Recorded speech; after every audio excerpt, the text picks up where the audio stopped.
Well, what's up, everyone? Welcome back to another episode of the Collision Live. It is me, your host, Daniel Blackaby, and I am joined at the desk, as I always am, by the Barbie to my Oppenheimer, Mr. Samuel David Kemp. Welcome to Barbenheimer week, Daniel. Are you, what are you going to see first? I know you'll see them both. So I am participating in the national holiday that is Barbenheimer. So I will be seeing Barbie first. Don't read too much into that. That's just the way that the tickets worked. Seeing that First and only. Yeah, a double feature of Barbie. No, so I'll be seeing that one with my wife. So I'll be dragging her to see that one, and then I'll be cleansing my palette, my pink palette, with some Atomic Bomb. What are you? You excited for this holiday? Yeah, I'm excited. I think it's been really cool to just kind of see the juxtaposition of the all the marketing for Barbie versus Oppenheimer. Like, I don't think there could be two more different movies coming out on the same day, which I think is awesome. Yeah, and it is just fun that it's become this big cultural thing. So we will get into that because that probably is like the biggest cultural thing going on this week is sort of Barbenheimer. Hey, is there anything to that, just sort of culturally or as Christians? But that's not all we're going to talk about. There's other stuff, kind of part two of controversy surrounding the Sound of Freedom movie. Because one controversy wasn't enough. You got to have more, so there's some of that. And then we'll also kind of get into this, some kind of Disney stuff, some interviews. And so a lot of pop culture stuff this week, but I think some interesting stories to dig into. So why don't we just kick things off with cultural conversations?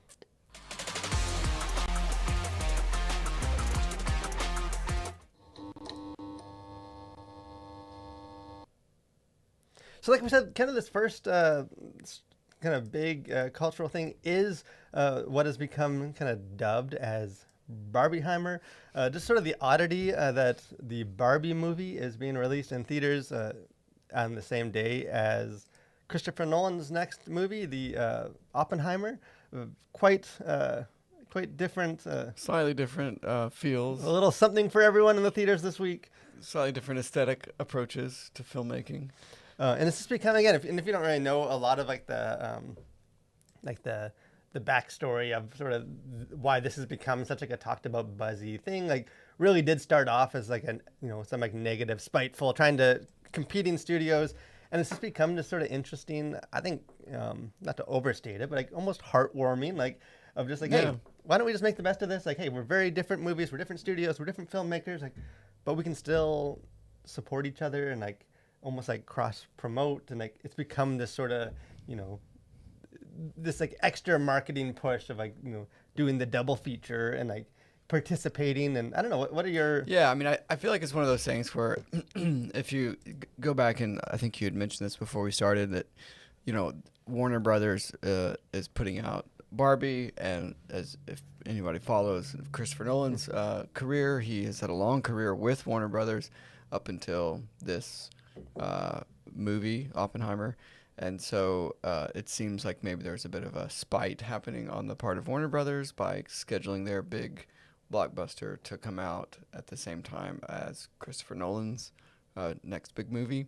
But I think it's one of those cases where I think everybody benefits from this, because it's like it means more people in studio seats or in theater seats, and like everybody is talking about it. And I think it's one of those like all news is good news situations where it's like, despite what side of the movie going experience you want to be on, like I think everybody's excited about sort of coming back to theaters in a way. And I know we've sort of hashed this out before, but like I do think it is encouraging for the movie going experience to see that things like this can still happen. And like if whatever installment in the Indiana Jones franchise bombed, it's not because like, oh, people just don't go to movies anymore. It's like, no, people do. It's just they go to see movies that are worth going to see. Yeah, like people that didn't go pay for one ticket for some of these bombs are going to go pay for two tickets to see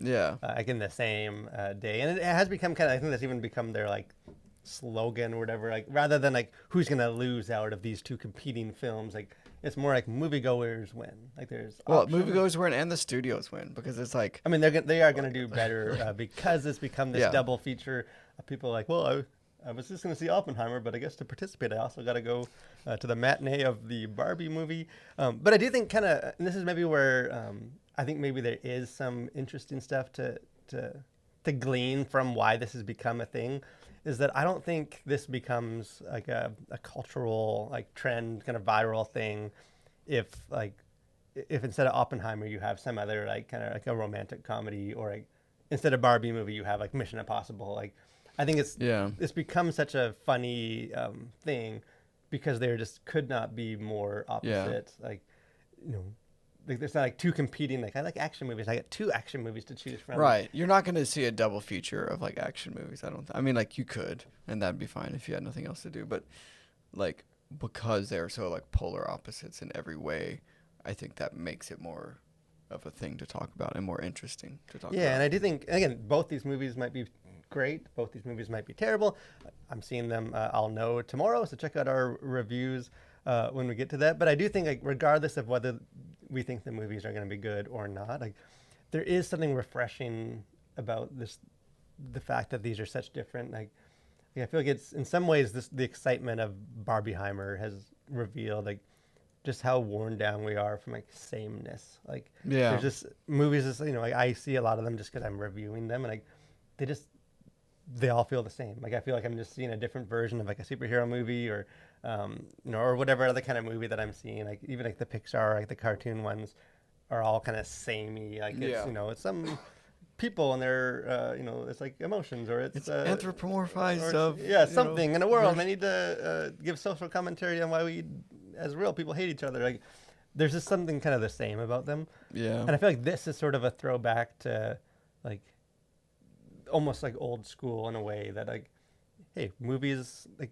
can you can share a lot of different stories through movies. Yeah. Doesn't mean they're always good stories, but like you can explore things like you can you know like historical, you can do like you know almost like child nostalgic but also commentary, and like that it's I don't know it's sort of like people realize how much we've missed the fact that like there's such different movies and not just like more content like Right, and I think and that'll tie into some of our later topics. But I just think it's encouraging, and it's just a good reminder that like I think cinema is like the most diverse, one of the most diverse forms of art, and so I think it just shows how like you can have two incredibly compelling stories and movies that are like could not be more different in as as it pertains to content, style, lighting, story, character development. All that could just be completely opposite, but I think they can both be really good in their own rights. They're both movies, but like they're so different, and I think that's what's so just refreshing about this is like it's not some like you know saving the galaxy kind of like plug in any number of characters to this plot about having to go to these places and get this information to like just in the nick of time to save humanity. Like I don't know, like I feel like there's just so much oldness in a lot of the stories that are being told these days, and especially in movies, that like I just think this is encouraging to see like something different, and it's still great. It doesn't have to be like art house different. Like I think both of yeah these it have doesn't like huge like mass appeal, and their sensibilities and style and everything are completely different, and that's okay. And I think that's to be celebrated.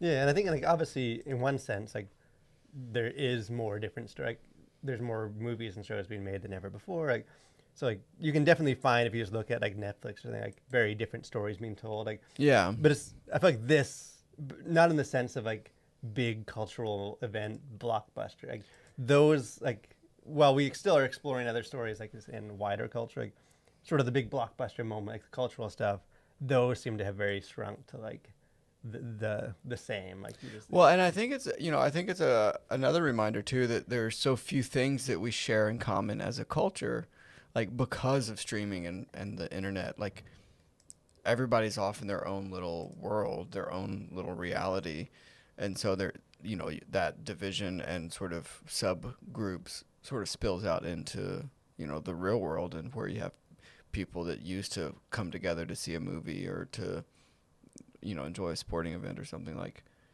nowadays they never come together. And so I think something like this weekend, I feel like is a great glimpse into like kind of what movies used to be able to do for humanity. Not to overemphasize like the power of these two movies, but like, you know, when Jaws came out, or like the original Star Amen. Wars or something, like those were like cultural events that I think like sort of transcended all the other just junk that's happening, you know, in society.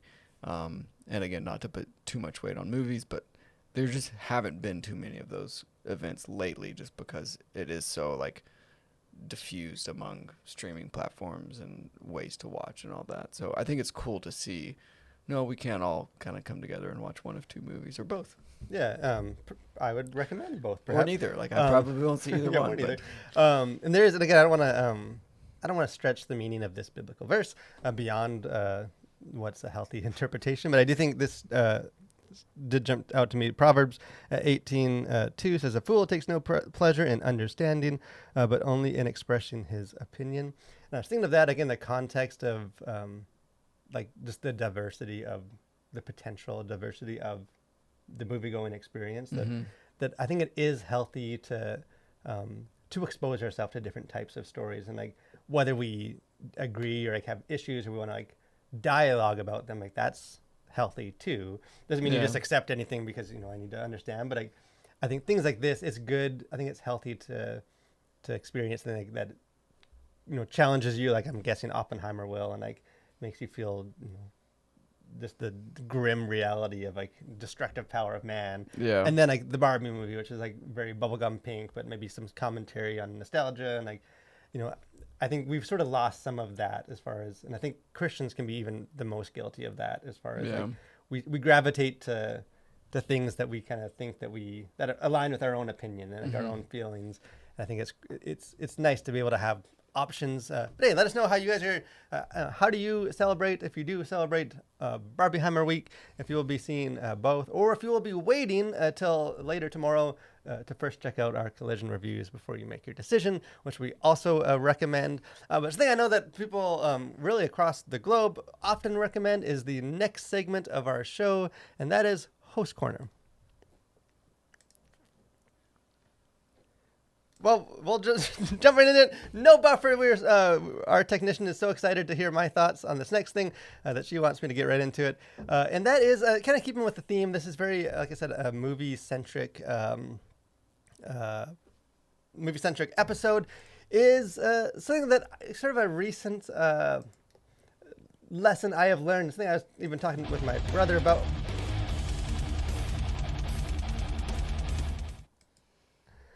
Better late than never. Still got that in there. Something I was talking with my my brother about, and that is this kind of cultural stigma that we have as far as like how it's uncool to go to the movies alone. We sort of almost feel bashful about the fact that we don't walk in with a group of friends as we go sit in a dark theater and don't talk to them for the entire experience until we get out of the theater. Kind of because I've started doing movie reviews and obviously going to movies at weird times in the day and early, and just not with people that necessarily want to see the movies that even I don't necessarily always want to see. Is there something beautifully freeing, refreshing about going to a movie theater alone? And again, I'm an introvert, so I will, even in a near empty theater, I will pick the far right side of the theater, about as far back as you can get, just on the off chance that about a couple hundred people don't slip into the seats and have to sit beside me. So hey, if you're one of those people that maybe wants to go check out a Barbenheimer movie, but you're like, hey, my friends don't want to go, maybe they can't afford it, or I feel ashamed of it. There is no shame in going to movie theaters alone. This means you don't have to share the popcorn.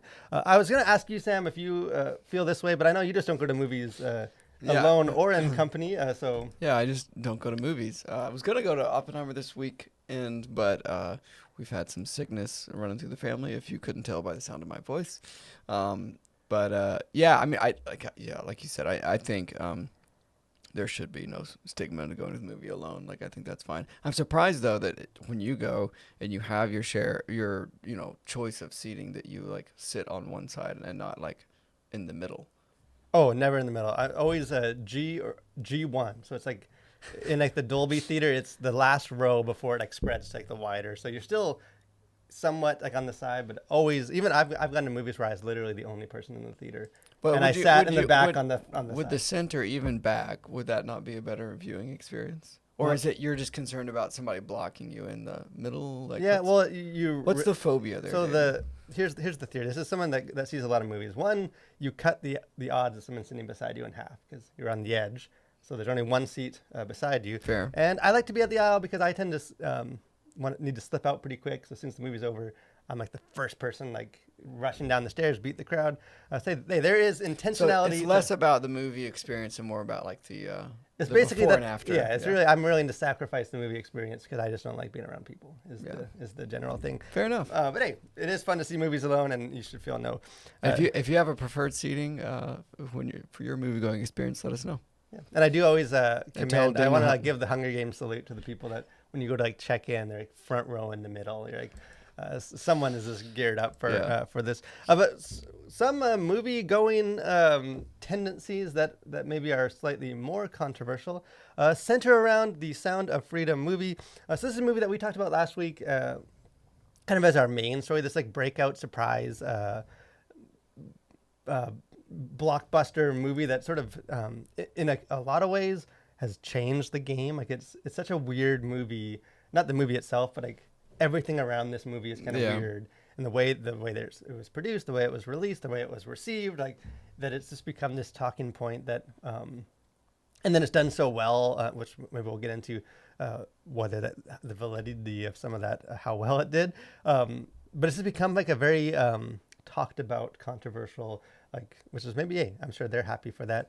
So there's kind of two follow-ups to what we talked about last week regarding this movie. Kind of two, maybe only like adjacently related issues, and we'll kind of get into what we think either about them individually or as a group. But one of the things that's sort of been going viral is sort of this these theories, might say conspiracy theories, as far as like theaters and like unexpected, unexplained malfunctions in the theater. And this is being covered like across like big news networks, and like this thing's all over the place on social media.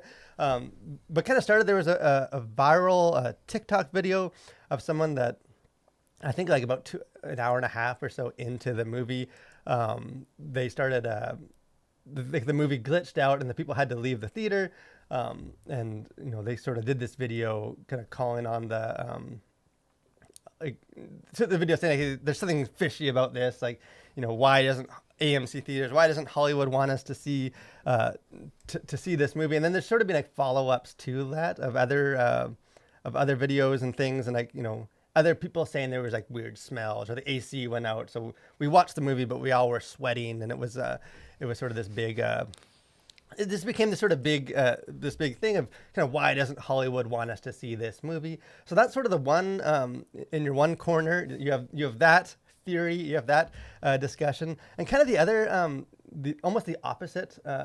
Maybe not necessarily controversial or conspiracy theory, but this discussion is that a lot of people have been going to buy tickets for this movie and showing that like the seats are almost sold out and there's only like a few seats like on the side, and then they actually get to the theater and they're sharing pictures that they're literally the only person in the theater, because it's empty theaters that are for some reason showing that they're sold out like online and like at the front, and sort of what does that mean? Why is it you know, is there some weird thing going on the other side of, like, you know, people are seeing, you know, are a bunch of ghosts seeing this movie? So why don't we kind of get into both of those and like what that means and why I think that we're sort of, in some ways, this has become like a representation of like why everything's terrible these days. Like why we can't just kind of unite. Because maybe we'll start with the second one, as far as like the ghosts watching these movies, because I think that one is easier to explain because there's no, like, there's nothing hidden about that. Like, kind of this whole model, it's like pay it forward. Again, this movie was released by Angel Studios, who sort of pioneered this. Like, that's why shows like The Chosen are free. It's because like someone with a lot of money that wants to get the message out will like pay for, you know, because even when you watch like an episode of The Chosen, it's like, you know, this episode has been made free by, and it will like list some name that must have given money so that they don't have to charge. Like, so they've sort of taken that model and moved it to movie theaters. So you have, you know, a bunch of rich people or people with more money than we have, that was like, hey, this is a great movie. Like, this is a great message we want to get out there. Movies are expensive, so like, why don't we, I will buy 100 tickets, and then let Angel Studios or whoever's running that pay it forward model, they'll like send emails out like you can get on a waiting list, and like basically someone else is buying you tickets. Yeah, yeah. But kind of the problem with that, if you want to call it a problem, is that like it doesn't necessarily mean that someone uses those tickets. Like someone's buying those tickets, they're filling up theaters. But hey, something comes up, or hey, I signed up because it was free, but I actually don't feel like it. But hey, I didn't pay for it. Doesn't matter if I go. Yeah. Like, so I think we've seen a lot of that, where it's like, I know there's a lot of celebration. Like we even last episode, I was talking about how this movie like financially has done so well, relatively speaking. So I don't know. I don't know if this like I don't think this devalues that, or like Yeah, well, but it definitely puffs it up. Yeah, I mean, it's trickier to compare it then to how other movies do, like when you're looking at like box office numbers, because you've now taken it out of apples to apples, and now it's like apples and grapefruits or something, so that it's like it's not like I don't know that there are any of the other movies that have this model, and so it's kind of a tricky thing to evaluate because it's like yes, technically by the numbers, ticket sales, it obviously did well, but it sounds like the amount of people seeing it is probably way less or reasonably less than what the ticket sales represent. And so I don't know like what the statistical significance of that difference is. Like if it's, like did 30% of the ticket sales go unused? And so I don't know. It is just kind of one of those weird things. Like I think it's an interesting model. And I think it's inventive for sure. But it's one of those that it makes it a little bit tricky to kind of compare it to like it's one of those where it's like you can kind of like take the result and say look how successful it's been, and it's like yeah it has been technically, but like also it's different from like what those other movies did, because like everyone who saw those other movies like paid for their ticket to go see it. There wasn't like a stash of free movie tickets to go see Indiana Jones. And so it's like, I don't know. It's just kind of one of those weird It things. does. Again, to be clear, like, I don't think anything necessarily like no one said anything wrong. Like no No, one's no. like they're not like pretending like some secret thing. Like they're making That's it very part of their upfront that like this is what we're doing. Like we're buying tickets. Like so I don't think that's why I don't think it's like any kind of conspiracy theory, because you can just go to the people doing it and they're like, yeah, this is what we're doing. Like they probably have more of the data. And I do think I forget the exact numbers. I should have pulled those, but like I think even if you take away the free tickets, this movie still did really well. Yeah. And like on my it's social an media, obvious- like it's an obvious I hear success, people yeah. on posting my own like circles, like tons of people I know talking about like people are seeing the movie and like people are reviewing the movie. Like it is definitely a success, but I do think there is a sense of with both these stories of like sort of being driven by this narrative that like sort of we want to show Hollywood. So like we're gonna take these numbers, even though they're somewhat inflated, and like kind of use that to march. Because the other side, like, the other one, I do think is a conspiracy theory. I don't know. I don't know like all the theaters, like all the situations. Like there could be some weird punk kid that like is working the theater and like has a grudge and wants to like turn it off. But like as someone that goes to lots of movies to review, like this happens every month. Like I constantly get free AMC movie tickets because the theater, like Fast and Furious 10, like I had to wait for 30 minutes because the theater person arrived late and they had to warm up the theater, the IMAX screen, and it took a while. And like Top Gun, my wife and I went to that early, and like the theater, like the movie, they had to talk to the studio. There's something wrong with it because it was an early showing, and like so they gave us all free tickets for waiting. Like my wallet always has free tickets. Like and never once did I like assume like why doesn't Hollywood want us to see Fast and Furious 10? Like what is there some conspiracy theory about? Because wasn't 9 enough?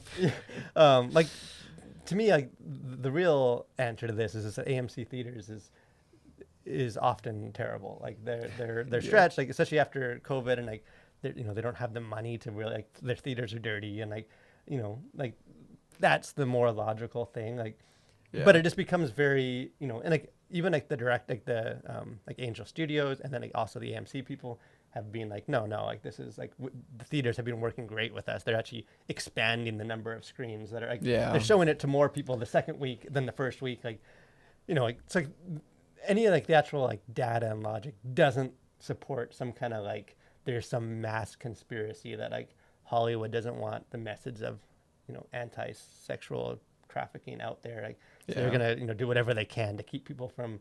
And we were kind of talking before this, before we even did this episode, that I feel like as sort of Christians and stuff, like we're so used to that narrative of like like critics hated our movie, but fans loved it. Like we're used to being like the victims. That like this movie gets released and everyone talks about it. And obviously there are some like weirdo, like we talked about last week, like Rolling Stone, that like try and make it a big issue. But like on Rotten Tomatoes, it has great critic reviews. Like Yeah. it isn't something that seems like fits neatly into that familiar narrative. And it's almost like we don't know what to do with that. Like it's like, well, like this is actually a success, but like, so we're not the victim anymore. Like, what do we do with? Yeah, and I think that's what's so interesting too. Like you're so used to being the underdog, or you're just so used to being the victim, or sort of um, criticized all the time, or not taken seriously, or whatever. And so like when you finally put something out that is critically acclaimed, or like does well, and is by every measure successful, it's like, and you can't like go on like a um, you know suppressive book tour or something. Like this is what they wanted to ban in libraries, but like I'll take it to the people, and they'll support it because some mysterious people at the top don't want it out there or something. It's much harder, I think, for people to kind of grasp that, like, oh, like, can you just take the W and like, okay, like this was good, like awesome, it's the message is getting through or whatever, and just be excited about that, rather than try and like fabricate new ways to be a victim, or like for it to be like, well, it was successful, but some of those AMC studios, like some of those AMC movies, like there's something weird going on. How much more successful would it be Right. if AMC If wasn't all their air actively, conditionings were working, like it's like, so I don't know. I just think I mean, AMC likes money. Like they're not. Like, I don't think they're right. driven by They're ideology. yeah, I think Directors they're are driven by ideology. Like, theaters are driven by money. Like, Yeah. They want people to go see. They don't care. Like you Yeah, think they're- like Jesus Revolution did good. Like you think they care? Like, oh, Jesus movie. Like they're happy no, for they're that. Like, they're message agnostic, I think, when Yeah. it comes to movies, and so it's like they just want people in the seats buying tickets and popcorn, and so like I don't think there is any support of something like that, but I think it is just a great lesson to like. So, sort of like what happens when the dog catches the tailpipe of the car. It's, chasing that sort of instance. I was like, oh, well, like, we never really thought about what would happen if, like, it was successful, like, commercially. and critically. And like, critically. And it's like, oh, like, people, like, okay, like, they liked it, now what? And so I think that's, I don't know, it's a good lesson for all of us to just remember that, like don't let like victimhood or like suppression be like your default.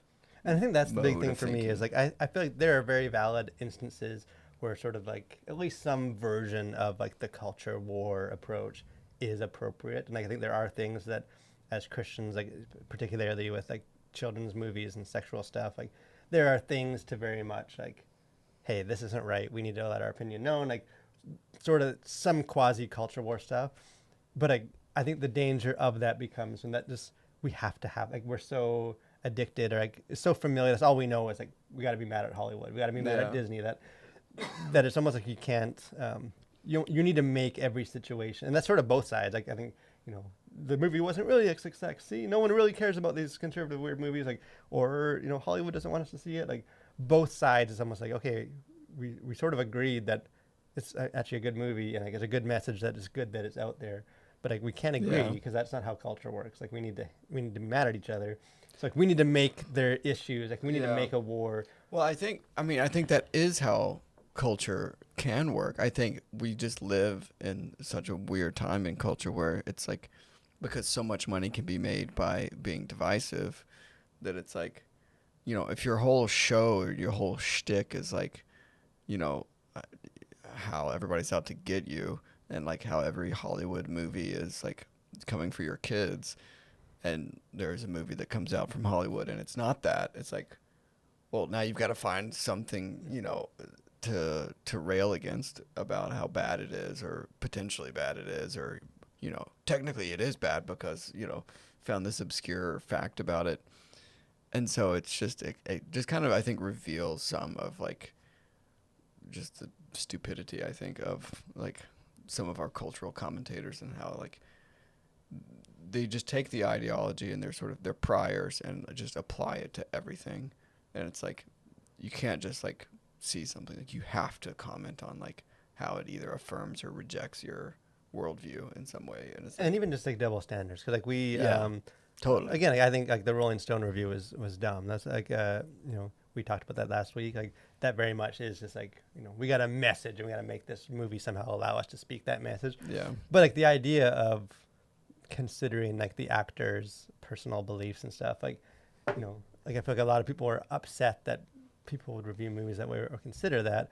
But like a couple of weeks ago, like we hosted a article on the Collision for that, like with Ezra Miller and like The Flash, where it's like, well, that does matter, right? Because he's sort of this like progressive, and like he's he's an abuser. He's a sort of messed up guy with some demons, and like that did become like, I don't think, not doesn't mean everyone didn't see the movie because of that. Although apparently not a lot of people saw that movie, but it was sort of this double standard. It was like, at that point it mattered, but like if they're gonna do it to a movie that we support, like they just have to take the movie, like artist doesn't matter, just accept the thing. And just sort of this idea that everything has to somehow fit into these like kind of dumb, simplified narratives of good, bad. But hey, let us know what you guys think of all that kind of stuff. If you've had experiences even kind of with going to the movie, or if you've gone to like an empty theater, or sort of how that works. I do think it's going to be an interesting, because this movie was a success, I think there's going to be more attempts. And I feel like kind of Christian circles